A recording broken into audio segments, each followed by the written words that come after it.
berpikir komputasional ya. Sebelum kita belajar, kita akan bertepuk anak hebat ini. Berdiri semua, berdiri semua. Kita agak sini, agak sini. Ya. Nanti 2 kali ya, diulang 2 kali. Dimulai dari sekarang. Tepuk anak hebat. Beribadah olahraga, tempat belajar makan sehat dan bergizi. Ayo bermasyarakat, tak lupa tidur cepat. Aku adalah anak Indonesia hebat. Dari awal lagi. Tepuk anak hebat. Bangun pagi beribadah olahraga, belajar makan sehat dan bergizi. Ayo bermasyarakat, tak lupa tidur cepat. Aku adalah anak Indonesia hebat.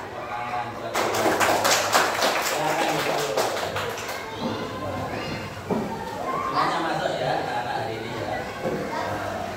Riko kemarin sakit sudah masuk ya. Sakit gigi kemarin. Saya kuliah. Nah, ini kita sekarang belajar tentang konsep berpikir komputasional. Baru dengar ini anak-anak ya. Apa tuh berpikir komputasional ya? Nanti kalian diharapkan untuk bisa menjelaskan definisi atau pengertian berpikir komputasional. Yang kedua, mengidentifikasi hubungan berpikir komputasional dengan kompetensi abad 21. Ketiga, menerapkan langkah-langkah berpikir komputasional dalam pemecahan masalah sehari-hari. Ini bisa digunakan dalam pemecahan masalah sehari-hari berpikir komputasional itu. Menunjukkan sikap tanggung jawab, rasa ingin tahu dan kolaborasi. Selanjutnya ini. Nah, ini pertanyaannya, siapakah yang pernah makan nasi goreng? Nah, saya kira semuanya pernah ya. Kalau tidak ada lauknya, biasanya ibunya menggorengkan nasi atau beli. Oh, nasi putih lauk nasi goreng enak ya. Nasi putih lauknya telur mata sapi. Sapinya siapa? Yang kedua, siapa yang bisa membuat nasi goreng sendiri? Nah, cewek-cewek yang pintar. Riko bisa Riko? Bisa. Bumbunya apa saja kok? Berarti kecap bisa. Gitu, merica barang. Pedes ya. Apa hubungannya berpikir komputasional dengan nasi goreng? Kita lihat video ini. Pengenalan computational thinking. Hai teman kece, coba tebak apa artinya computational thinking atau berpikir komputasional? Adakah yang memakan jeli dan melihat kata komputasional di sini? Jadi mungkin ada hubungannya dengan komputer ya? Iya, betul sekali. Jempol pertanyaan yang sudah menebak dengan benar. Berpikir komputasional adalah proses berpikir untuk menyelesaikan masalah dengan efektif dan efisien. Dalam ilmu komputer, proses berpikir ini dilakukan sebelum mulai menulis coding atau pemrograman. Jika sudah direncanakan dengan baik, maka coding yang ditulis akan sesuai dengan kebutuhan dan dapat diselesaikan dengan cepat dan tepat. Tapi ternyata berpikir komputasional juga bisa dilakukan tanpa komputer dan tanpa internet loh. Malah sebenarnya kita pun sudah menerapkannya dalam kehidupan sehari-hari, mulai dari menggosok gigi, mencatat ringkasan pelajaran, hingga menyiapkan tas untuk sekolah besok. Wah, kalau kita sudah bisa menerapkannya setiap hari, berarti kita semua sudah mahir dong. Belum tentu. Contoh-contoh tadi menerapkan berpikir komputasional pada masalah yang sederhana. Masih banyak masalah yang lebih kompleks, seperti misalnya pembagian keuangan bulanan, apa yang harus dilakukan kalau wanita selesai di tempat baru, hingga memilih jurusan dan karir. Lalu yang lebih penting lagi, ketika kamu dewasa nanti, kamu akan menghadapi era industri 4 dan bahkan 5.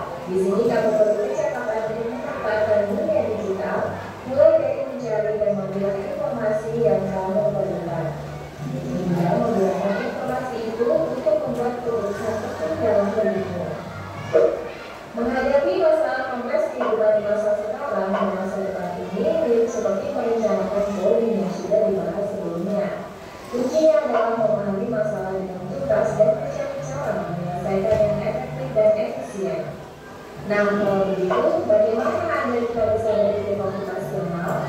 Sekarang kita bahas ya, 4 landasan dari berpikir komputasional. Yang pertama, dekomposisi. Dekomposisi artinya membagi masalah kompleks ke bagian yang lebih kecil agar mudah diselesaikan. Misalnya, kamu ditunjuk jadi ketua di lomba tujuan. Maka, untuk memudahkan pelaksanaan, kamu bisa menunjuk panitia bagian acara, konsumsi, publikasi, keamanan, dan lainnya. Yang kedua, pengenalan pola. Artinya mencari kesamaan dan pola di antara bagian-bagian masalah kompleks yang sudah diucap. Misalnya, kamu hendak melipat dan menyimpan jemuran di rumah, maka kamu perlu bisa mengenali jemuran milik ayah, ibu, kamu, adik, dan milik bersama seperti spray, handuk, dan lainnya. Ini karena jemuran-jemuran itu perlu disimpan di tempat yang berbeda. Yang ketiga, abstraksi. Artinya fokus pada informasi yang penting saja, mengabaikan detail yang tidak diperlukan. Misalnya, kamu hendak menceritakan pengalamanmu berwisata ke luar kota. Tentunya kamu mengalami banyak hal yang berangkat di bus, berfoto bersama, makan di restoran, menginap di hotel, hingga perjalanan pulang. Tapi nggak mungkin kan kamu ceritakan semua kejadian dengan detail pada teman-temanmu. Pasti mereka bosan kelamaan. Jadi kamu harus mencari beberapa kejadian yang menarik saja untuk diceritakan pada teman. Yang terakhir, algoritma.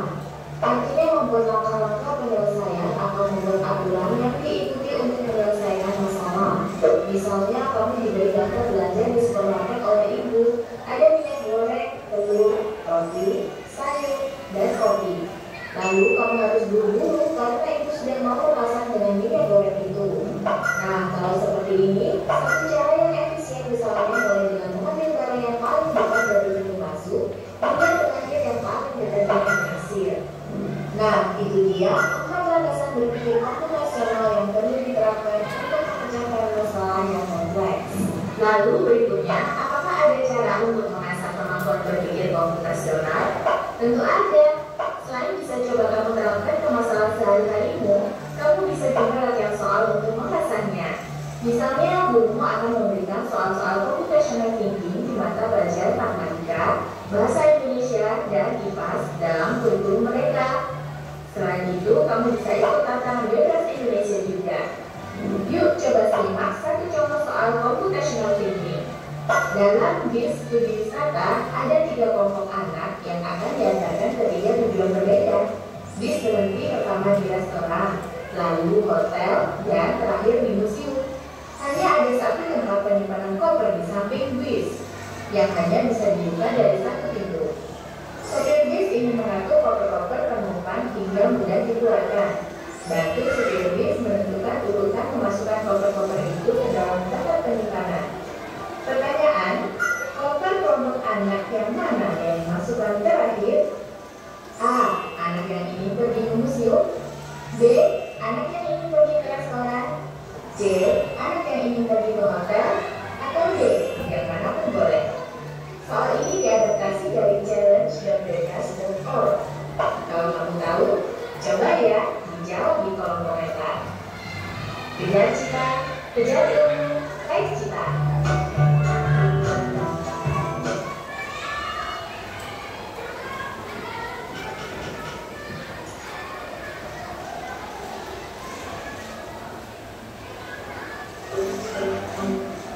Ini lagi contohnya ya, tentang berbagai komputasi yang berhubungan dengan Implementasi dalam 4 metode beserta komunikasi berpikir komputasi. Hai, Assalamualaikum warahmatullahi wabarakatuh. Selamat kembali di dalam informasi.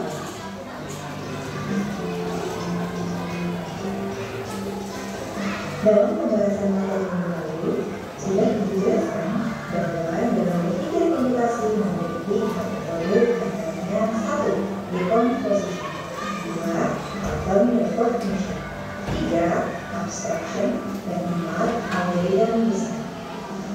Pada video kali ini, Ibu akan mencontohkan kasus kasus dalam kehidupan sehari-hari dan menerapkan 4 metode berpikir komputasi yang tadi sudah dijelaskan sebelumnya. Contoh pertama adalah mencuci pakaian. Mari kita coba untuk menyelesaikan masalah ini dengan cara berpikir secara komputasional, dimulai dari decomposition atau bahasa Indonesianya adalah dekomposisi. Seperti yang kita ketahui, dekomposisi adalah memecah masalah yang besar atau kompleks menjadi masalah yang kecil dan sederhana. Coba perhatikan gambar. Masalah pertamanya adalah mencuci pakaian. Nah, dari masalah besar ini, kita akan pecah menjadi sub-sub masalah yang lebih kecil dan sederhana. Maka akan diperoleh 1. Memilah atau menambahkan pakaian berdasarkan jenisnya, yaitu memisahkan baju yang berwarna putih dengan baju yang berwarna gelap supaya tidak gelap, atau memisahkan antara seragam sekolah dengan baju sehari-hari. 2. Menyiapkan alat dan bahan. Alat berupa mesin cuci, ember, hanger, dan bahan berupa deterjen, air, pewangi, dan pemutih pakaian. 3. Proses mencuci, yaitu dengan menjemur dan lain-lain. Guna meneruskan langkah-langkah mencuci antaranya: 1. Menyalakan mesin. 2. Memasukkan baju yang telah dipilih. 3. Mengatur waktu dan kecepatan, dan seterusnya. Itulah yang disebut dengan dekomposisi dalam mencuci pakaian. Selanjutnya adalah pattern recognition atau pengenalan pola. Kita akan mencari persamaan atau perbedaan pola yang ada dalam mencuci pakaian. Kita harus memahami dan mengerti pola yang digunakan ketika kita mencuci pakaian. Coba perhatikan gambar. Dalam mencuci pakaian, kita menemukan pola bahwa 1. Untuk mencuci, maka kita membutuhkan air. 2. Untuk mencuci, kita membutuhkan deterjen atau sabun cuci. 3. Kita akan menyalakan mesin ketika mencuci. 4. Memasukkan ke dalam tabung dan seterusnya. Pola ini akan terus kita gunakan atau kita ulang-ulang ketika kita akan melakukan kegiatan mencuci pakaian dengan mesin cuci. Berikutnya adalah abstraction atau abstraksi dalam mencuci pakaian. Dalam abstraksi, kita hanya perlu berfokus pada hal-hal yang penting saja dan membiarkan hal-hal yang tidak relevan atau boleh dikatakan tidak penting. Maka contohnya adalah dalam proses mencuci pakaian, kita tidak perlu mengetahui bagaimana hanger pakaian bisa dibuat, karena itu tidak penting. Maksud dari tidak penting adalah mengetahui cara hanger dibuat tidak akan berpengaruh pada proses mencuci baju, karena pembuatan hanger bukan bagian dari proses mencuci baju. Lalu yang terakhir adalah algoritma desain. Algoritma desain adalah membuat langkah untuk menyelesaikan masalah-masalah yang sudah dipecah kecil-kecil berdasarkan dari pola yang ditentukan. Dari mencuci pakaian, maka algoritma yang terbaik adalah 1. Pilih baju yang akan dicuci. 2. Masukkan ke dalam mesin cuci. 3. Kemudian masukkan deterjen. 4. Tekan tombol sesuai urutan. 5. Tunggu sampai selesai. 6. Ambil pakaian yang telah dicuci dari mesin cuci. 7. Jemur di tempat yang cukup dengan sinar matahari. 8. Jika sudah kering, maka angkat pakaian tersebut dan rapikan. Contoh kedua adalah memasak nasi goreng. Mari kita mulai dari metode pertama, dekomposisi. Masalah terbesarnya adalah masak nasi goreng. Kita akan pecah masalah tersebut supaya menjadi sub-sub masalah kecil yang lebih sederhana lagi. Di mana ketika memasak nasi goreng, maka kita membutuhkan alat berupa wajan, spatula, pisau, dan lain-lain, bahan, nasi, telur, minyak goreng, dan lain-lain, bumbu, bawang merah, bawang putih, gula, garam, dan lain-lain, dan juga langkah-langkah.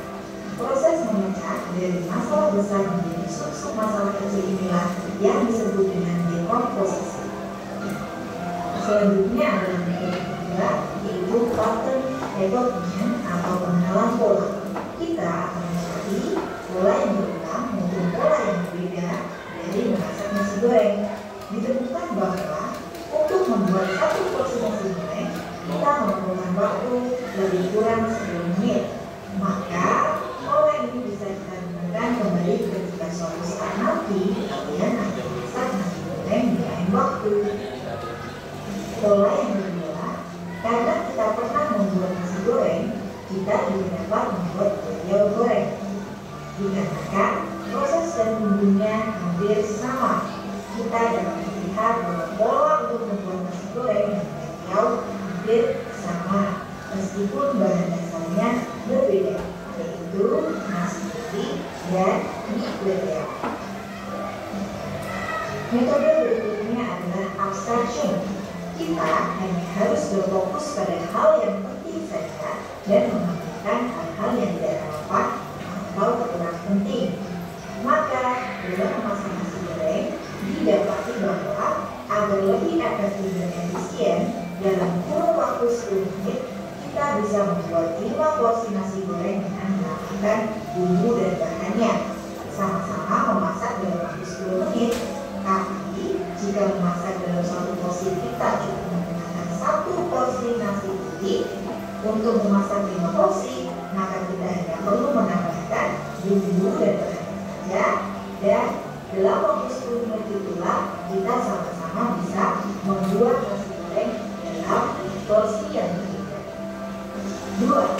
Ketika membuat sepiring nasi goreng, kita tidak perlu memperhatikan bagaimana sebuah kedelai dapat diolah menjadi kecap, karena hal itu tidaklah penting. Maksudnya adalah kita tidak perlu memperhatikan bagaimana kedelai diolah menjadi kecap, karena hal tersebut tidak berpengaruh pada proses memasak nasi goreng kita. Metode yang terakhir adalah algoritma Hesa, yaitu dengan melakukannya secara step by step atau menggunakan langkah yang berulang logis dan rinci dari proses awal sampai proses akhir. Maka dalam proses memasak nasi goreng dapat dibuat pengumuman sebagai berikut. 1. Panaskan secukupnya minyak. 2. Goreng telur dan masukkan bumbu. 3. Masukkan nasi putih dan bumbu lainnya. 4. Jika rasa jika sudah pas, angkat dan sajikan.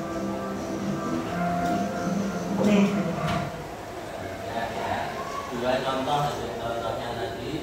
Yang pertama proses mencuci baju ya, menggunakan konsep berpikir komputasional ya, secara urut. Terus yang kedua tentang pembuatan nasi goreng.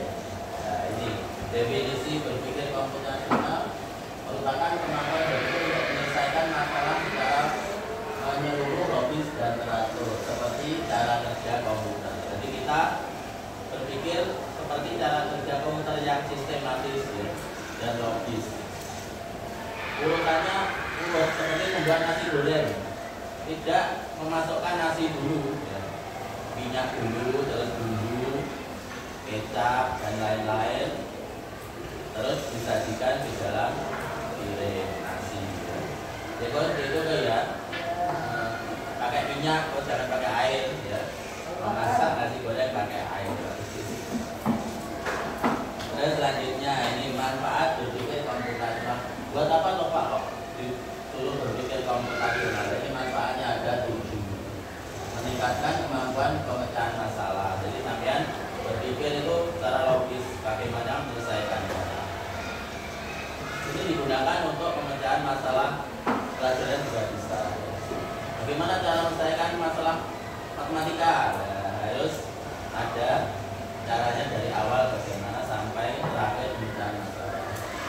Mengembangkan pemikiran logis dan struktur. Logis dapat dipertanggungjawabkan dan struktur ada apa itu tahap-tahapnya. Terus mendorong kreativitas dan inovasi, karena lebih kreatif dalam memecahkan suatu masalah. Misalnya membuat nasi goreng, nanti penyajiannya diberi hiasan apa aja, lebih kreatif. Membangun kemampuan abstraksi, kita bisa membangun kemampuan abstraksi dalam mempersiapkan diri untuk dunia digital. Nanti semuanya lama-lama nanti bisa menggunakan komputer ya. Seperti sekarang pabrik-pabrik gudang garam itu sudah menggunakan mesin, tenaga manusia sudah dikurangi.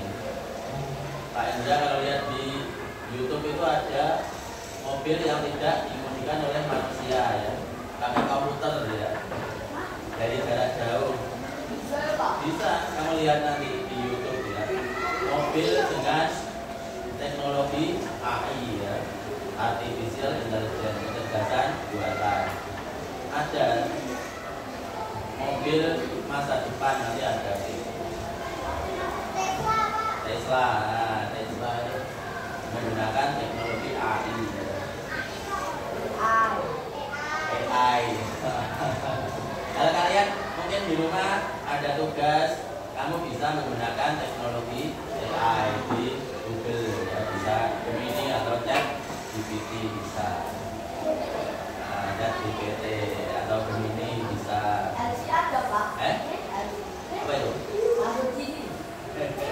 Lamborghini lah mobil betul. Terus meningkatkan efisiensi dan produktivitas, mengembangkan keterampilan kolaborasi. Kolaborasi ini dalam berkelompok ya.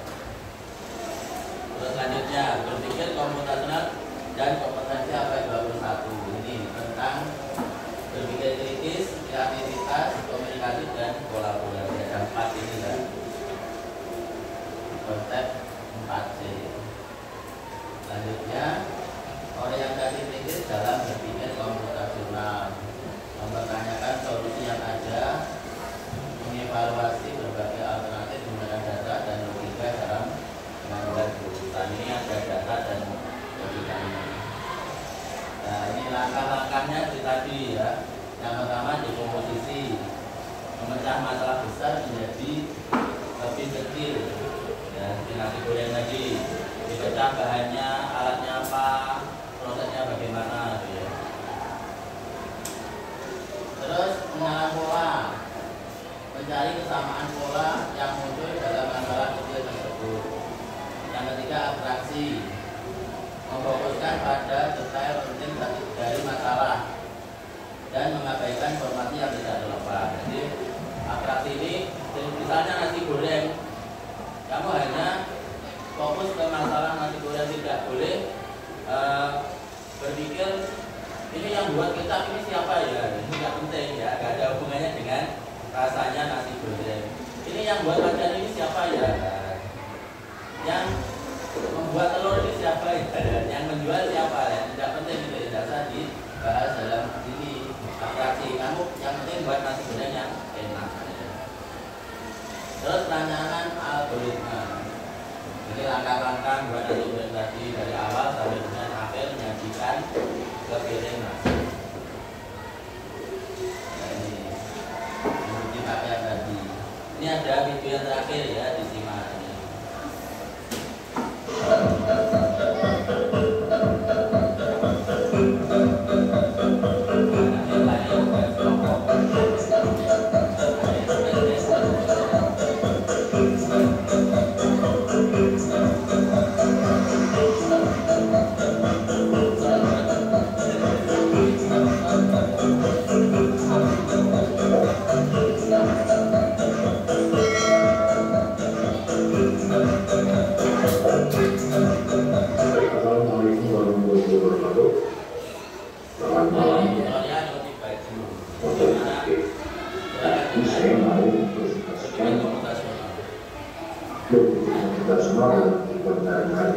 Jadi ikas sehari-hari yang saya tulisnya adalah mencuci pakaian. Kita masuk ke pembahasannya. Yang pertama adalah abstraksi. Jadi urusan saya di sini adalah mencuci pakaian dengan warna apa itu agar tidak meninggalkan noda atau sedikit. Dan harus saya lakukan itu pertama adalah saya tulis pakaian yang harus dicuci, bukan selain menulis pakaian. Jadi kalau misalkan memang ada beberapa jenis pakaian yang memang dia bisa berbentuk bias dan mengajar pengetahuan khusus. Oke, misalnya saya harus memisahkan antara pakaian berwarna putih. Pakaian berwarna putih pakaian berwarna putih mungkin merah, biru, hijau, kuning, abu-abu ya. Tetap saya memisahkan pakaian dengan pakaian sesuai dengan kondisinya. Kotorannya apakah kondisinya itu untuk kotoran yang cukup berat, enggak, atau yang oke. Selanjutnya adalah dengan suci. Jadi fungsinya adalah proses untuk memecahkan masalah-masalah. Dan untuk diselesaikan. Oke. Saya memisahkan pakaian ini.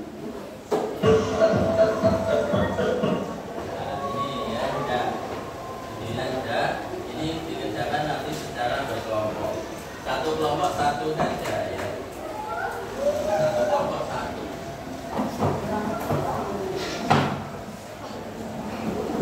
Jangan ada kelompok. Nanti diskusikan bersama-sama kelompok. Ada 1, 2, 3, 4 kelompok ya.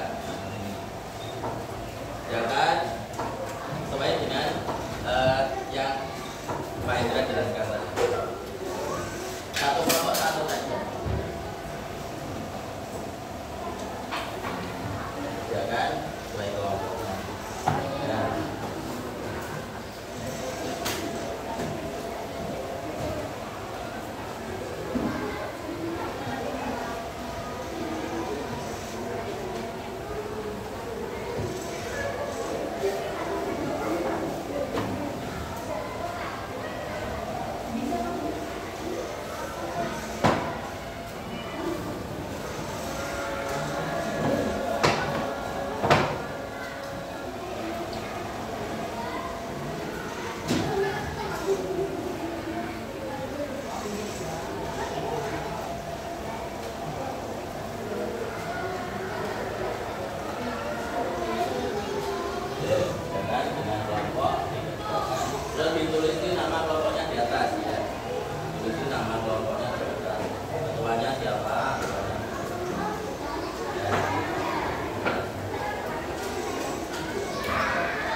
Sudah.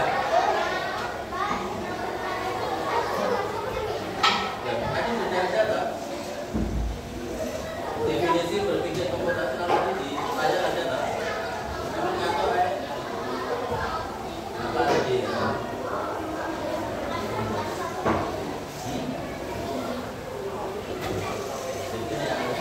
Apa itu?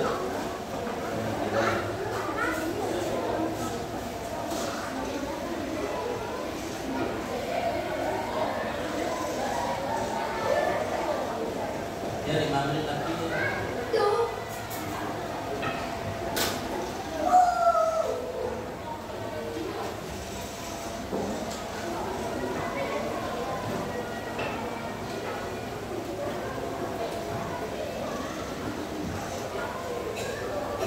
Sudah semua?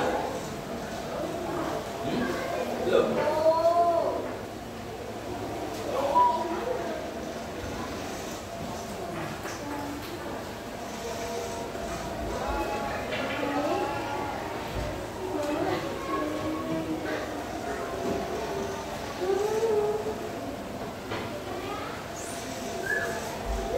Sudah? Kok? Kelompok itu sudah? Ora, Sudah. Kelompoknya tintanya sudah? ora. Dan sekarang dibacakan ya. Ketua kelompoknya berdiri membacakan. Kelompoknya Cinta. Ya, Cintanya. Yang lain dulu. Kelompoknya Cinta. Berdiri kalau ketua kelompoknya saja. Di situ saja. Dari situ saja. Nomor 1 ya. Nomor 1 jawabannya dan soalnya juga ada.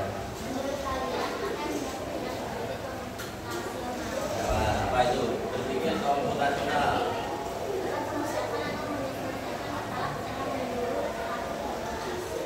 Memecahkan masalah secara menyeluruh, teratur dan logis. Sekarang kelompok 2, kelompok Eriko. Dibaca nomor 2 kok. Ke depan kok, depan sini, Riko ke depan sini.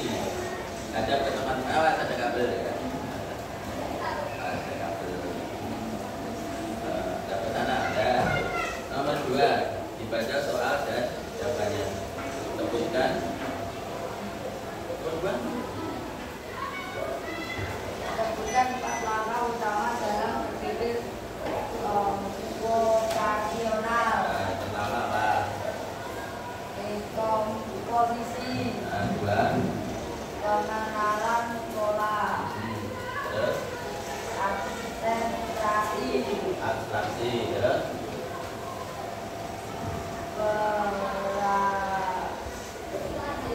perarangan algoritma. apa yang keempat? Perancangan algoritma. Dah, tepuk tangan buat kelompoknya Riko. Tepuk tangan semua ya. Bisa Pak Riko. Ya, kelompoknya Zelda.